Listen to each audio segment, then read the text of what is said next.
this weekend, in case you don't know, it's the 150th Ipswich Show. Yeah. And, of course, doing the official opening yesterday, Deputy Prime Minister Richard Marles, Premier of Queensland Anastasia Palaszczuk, and, of course, all the other dignitaries, including our Mayor of Ipswich, were all there to do the official opening. Shane Newman was there. Shane, great fella, great supporter. And Harold H. Peacock wasn't there. No. But he's going to tell us all about the murders, the disasters, the scandals, the deaths at over 150 years of the Ipswich Show. Good morning, Harold H. Good morning, Danny. It's cold in some places, but there's a hot story here about the history of the Ipswich Show today. Well, mate, let me just big shout out to Jacob, Sophie, and Rebecca, who looks like the blonde girl from ABBA. Frida. Was that her name? No, Agneta. Very beautiful. They were here last week, and we really enjoyed their energy they brought into. You went to see something with Jacob, didn't you? Yeah, that's right. One of the things we went out to see was at the Ipswich Cemetery to see the headstone of his 3 times great grandfather. He'd never seen it before, and we discovered that as part of the story. We did it right here on West Burma Radio last year. Did he get a bit emotional? He did. He was, found it, and it was the first time he'd seen it. He sat down and quietly took selfies, but on his own, which was nice. Yeah. But it was an emotional time for me too, showing someone a significant headstone like that. That's part of Ipswich history, and of course part of him. And part of his DNA was in that ground, and that's a fact. That's right. Now let's talk about the murders, the disasters, the deaths, the scandals of the 150 years of the Ipswich Show. I want to ask you a quick question. Was there ever a year it didn't operate? Well, you tell me, because there's so much operating, I just glossed over that because, there's history here, there's disasters. I haven't checked, but I reckon there has been. Yeah. Go on, I don't know. Yeah, well, during the wars, there was always a shortage of things there. And even the first official show, Ipswich Show, was in 1873. But even before that, there were minor shows held by different groups within the agricultural environment. So the first official one, 1873, may not be the 150th. If you could add in those others, there's maybe even 160th. Because there's a lot that came before that. So there's a lot of dramas and things. Tell us about those. Yeah, look, there were deaths, disasters and scandals, and they've been a feature of the show for 150 years. But there was a particular 15-year period starting in the 1930s in which pandemonium reigned. Oh. The first clue about this is when you're actually walking through the gates today. See, those gates, the memorial gates, they were erected in memory of 12 men who lost their lives when their fishing boat exploded in Moreton Bay in 1939. Really? All those aboard lost their lives. 9 of them were from Ipswich. What? Fishing. Go figure. So that's the first clue from 1939, those gates as you go in. But then digging deeper, one of those was Harry Biltoft. And it's worth mentioning Harry because he was the licensee of the Palace Royal Hotel that was on the corner of Brisbane and Ipswich streets back then in Ipswich.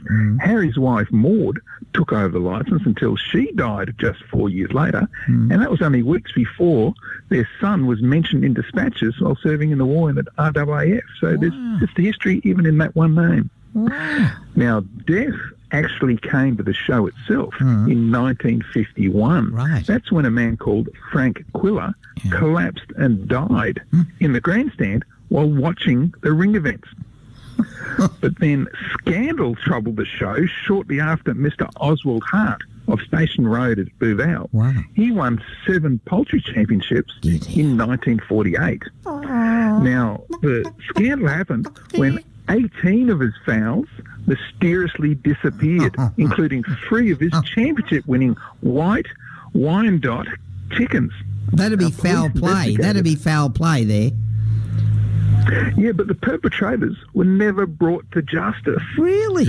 Now, Terror beset the show in 1940. This is just an incredible period of history for Ipswich Show, because in 1940, that's when a monkey called Jerry escaped from a monkey circus there, and he eluded capture for hours while swinging through the rafters of the main grandstand.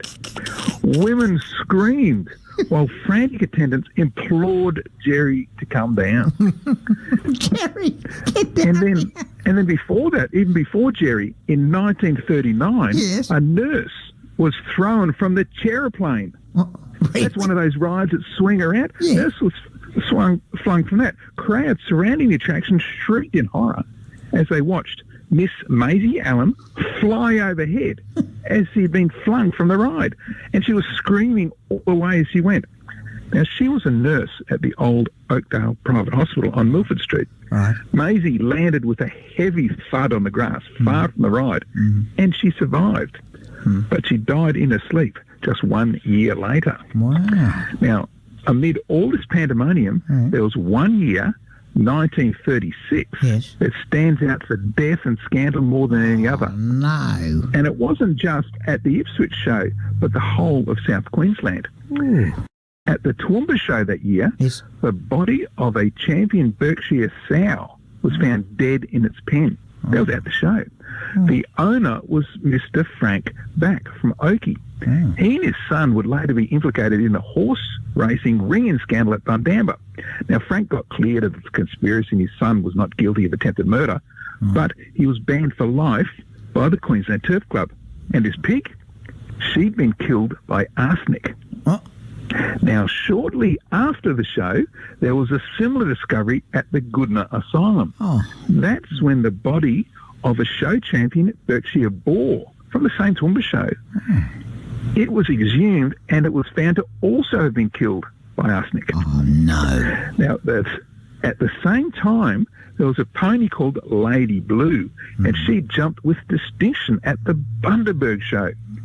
And Lady Blue, she also died from poisoning. Huh?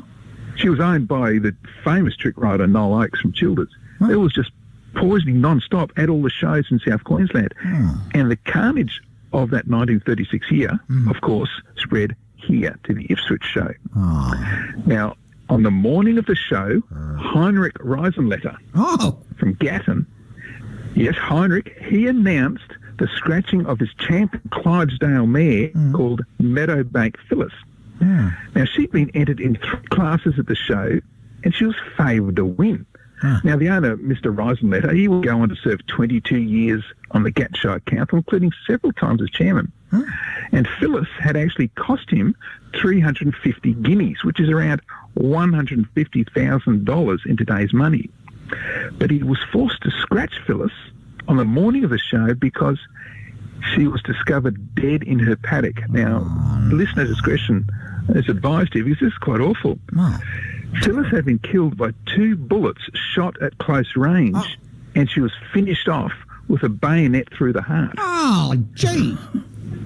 I know, it's just awful. The violence and competitiveness around the shows, especially in 1936, was very bad. So I'm hoping that with this 150th anniversary Ipswich Show and the Brookfield shows on this weekend as well, hopefully, let's hope the weekend is a safe and happy one for everyone, including all the participants. My colleague wants to say something to you, H. I was just saying that there's only been a few occasions when the show has been cancelled. 1890, it was cancelled due to the drought. And then, of course, in the Second World War, the Army moved into the showgrounds. Right. And so they had one in 1940 and 41. And then the next one that opened was in 1947. And then, of course, the only other time it was cancelled was, of course, when the COVID-19 pandemic took hold and we were all, sheltered in our homes. Well, Yeah, it's a storied history, the show, isn't it? Even those years when it didn't happen, there's a story around it. and some of the big characters of that show, they'll be still going year after year, some of the carnies and that. There's some characters amongst them. Mate, I love how you brought... What's that bloke's name, Mr. Fustenklassen, Hayden? Oh, that was Heinrich Rosenletter. Oh, I love it. Heinrich Ralphenletter. He should change his name to Heinrich Ralphen Email. Yeah, but then what about Maisie Allen being flung from the Chairplane? That's Maisie, I feel sorry for. She never married. I don't know whether the Chairplane had something to do with it. They probably thought she was part of the act. There she goes, the flying Maisie. Anyhow, how do we get to hear this story? You write them up and do them.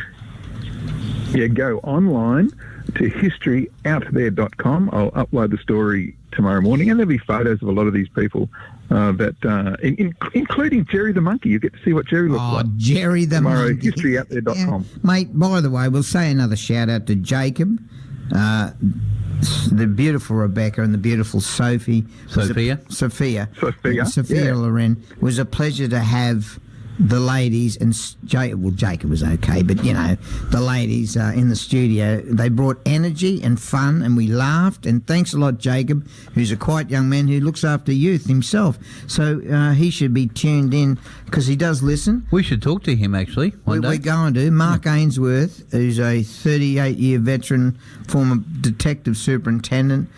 He will be on talking about youth crime coming up after 8:30. So tune it in. Thanks a lot. Harold the H. Hark, hark, hark, peacock. On West Bremer Radio? At 8:26.